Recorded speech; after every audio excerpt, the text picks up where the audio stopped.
Surendranagar express train ઉપર પથ્થરમારો થવાની ખોટી પોસ્ટ મૂકનાર કોચ એટેન્ડન્ટ નીકળ્યો। સોમવારે સુરતના ઉધના સ્ટેશનથી નીકળેલી બાંદ્રા જોધપુર સુરેન્દ્રનગર એક્સપ્રેસ ટ્રેનના એસી કોચ પર પથ્થરમારો થયો હોવાની ખોટી અફવા ફેલાવવામાં આવી હતી। વાયુવેગે વાત ફેલાતા કોચ બાદ તપાસ હાથ ધરવામાં આવી હતી।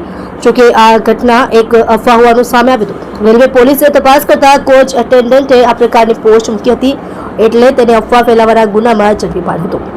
મળતી માહિતી પ્રમાણે બાંદ્રા ટર્મિનસથી ઉપડતી બાંદ્રા જોધપુર સુરેન્દ્રનગર એક્સપ્રેસ ટ્રેન સોમવારે 4:30 કલાક આસપાસ સુરતના ઉધના સ્ટેશનથી નીકળ્યા બાદ આ ટ્રેન પર ટોળાએ પથ્થરમારો કરવામાં આવ્યો હોવાની ખોટી પોસ્ટ કરવામાં આવી હતી।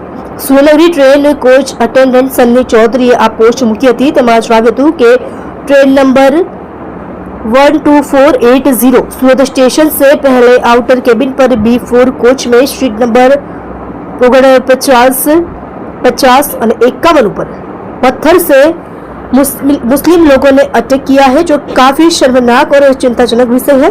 मैं Sunny Kumar coach attendant Jodhpur zone ID number 76 ने अपनी जान जोखम में डालकर ट्रेन की सुरक्षा की है। પોસ્ટમાં જણાવેલી હકીકતના આધારે ઘટનાની જાણ થતાં જો સુરત રેલવે પોલીસ સ્ટેશનના પોલીસ ઇન્સ્પેક્ટર અને RPF સ્ટાફ સુરત તાત્કાલિક સુરત અને ઉધના રેલવે સ્ટેશન વચ્ચે આંચવા રેલવે ઓવરબ્રિજ પાસે પહોંચી ગયા હતા। તપાસ કરતા રેલવે ટ્રેકની પૂર્વ સાઈડમાં મુસ્લિમ સમુદાયની દરગાહ આવેલી છે।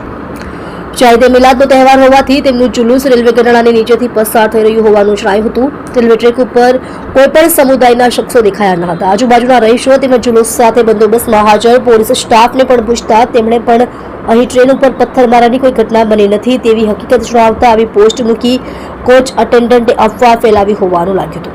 સ્થળ નિરીક્ષણમાં પણ કંઈ નહીં મળ્યું। સ્થળ ઉપર નિરીક્ષણ કરતા કોઈ પથ્થરમારો થયા અંગેના કોઈ નિશાન કે માહિતી પણ મળી આવી ન હતી। રેલવે પ્રોટેક્શન ફોર્સે કહ્યું હતું કે આઉટર ઉપર ટ્રેક ઉપર ટ્રેન ઊભી હતી ત્યારે મુસ્લિમ સમુદાયના માણસોને જોઈને સની ચૌધરીએ ટ્વીટ કર્યું હતું, પરંતુ કોઈને પથ્થર મારતા જોયા ન હતા। ત્યારબાદ એણે પોસ્ટ ડિલીટ કરી દીધી હોવાનું જણાવ્યું હતું।